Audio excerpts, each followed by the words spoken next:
I'm Blythe McGarvie. I'm a graduate of class of 78. I went through the 2-year program. I'm a little odd because I went undergrad here at Northwestern and I applied for what then was called the 3-2 program. So I started in my senior year in college as a full-time graduate student and graduated 2 years later at age 21, the youngest graduate from Kellogg ever.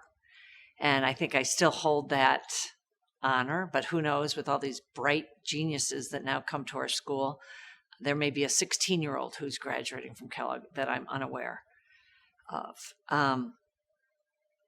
One of the things that struck me about the Kellogg network is that I always felt like I had a door open.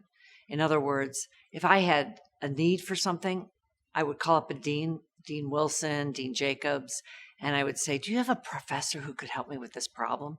And I'll give you an example. In 1995, I became chief financial officer of a Fortune 500 company in Portland, Maine. And I was so excited to be there. It's a supermarket company, very well known for its technology and innovation. But within the first few months, I realized they did not know how to evaluate property correctly. We were buying property and building stores all over, and they were combining the financing decision with the asset value decision. So I called up Dean Wilson. I said, is there a professor I can hire for a couple of days to teach all my finance and real estate people? And he said, sure, I think you'd love Professor Art Raviv. And he was tremendous.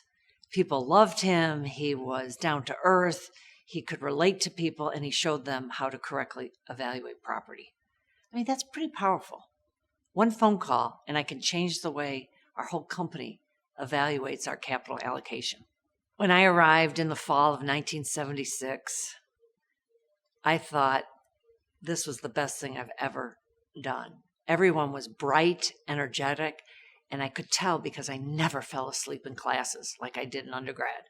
Never. I loved every single class, whether it was Professor Drebin in accounting, who showed me you can have a sense of humor and be an accountant, to Professor Tuitt in operations, and Professor Dewar, who said, you may not appreciate organization behavior today, but you'll wish you took more of our classes after you get into the world, and you'll have to deal with a lot of OB. The culture was interesting. We had about, I want to say 17% women, about the same international. Now I know we're up to over 45% women and much more international. I made some Japanese friends, some French friends. It was just so eye-opening to me that we had such a collaborative and yet accountable group of people who were interesting, and you could tell they were going to do some really powerful things. To be honest, I don't really like reunions. I always feel like I want to be a fly on the wall just to see what other people are doing, but that's it. I decided to come back to this reunion because after 40 years, it's so much fun to see people who are now maybe retiring or starting a new chapter in their lives. I thought, why not come back for the 40th? I was chair of the 25th reunion. I'm on the committee of the 40th. Quite frankly, the school is almost making it too easy. They said, you don't even have to ask for dollars. And I'm used to dialing for dollars to bring people back for the reunion and have their commitment. So it was just a joy to be able to come back for the reunion. Over the years, I've been with different organizations, and absolutely, we've hired Kellogg students. Absolutely. Why not? They're bright, they work hard, they collaborate, and they're accountable. Those are all very important skills that I think are important to be a success. The very first quarter, we had to take the strategy class as part of our core curriculum. And the professor taught only cases. He said 40% of your grade would be based on participation and 60% on the final paper that the team would submit. And I participated a lot. I had a great seat, high. He could see me. I could raise my hand, and I loved to participate anyway. And I thought, well, I've nailed that, and I've added a lot, and that's just my personality. The team was a terrific team. We submitted a very sound paper, I thought, and I received my grades. And one of my grades from that strategy class was a B or B+. I was shocked. I thought, come on, we nailed this. This should be an A.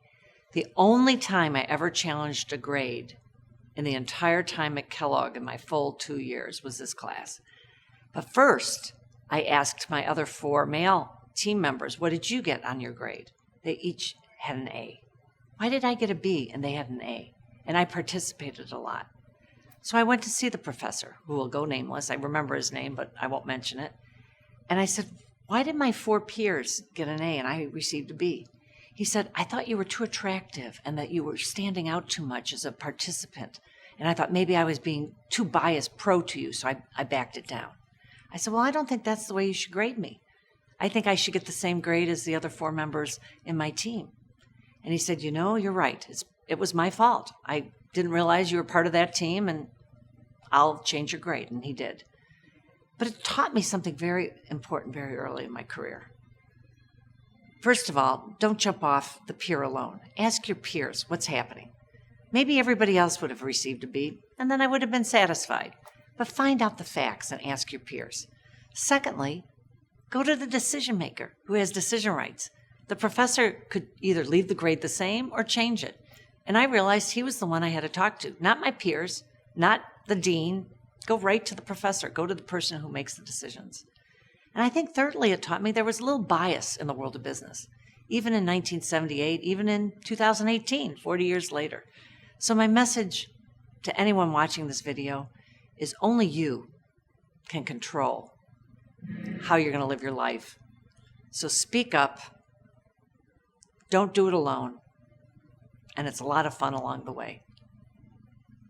I would also say that experience gave me some confidence.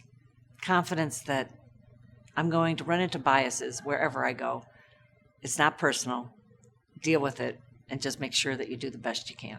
I mentioned that I never fell asleep in class because I love the professors, I love the administration, and I love the fellow students.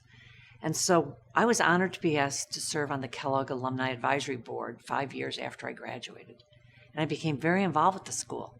In fact, we determined that we needed to start Kellogg clubs. I know it seems ironic now because we have over 65 in the U.S. and about the same, if not more, outside the U.S., but we had 0.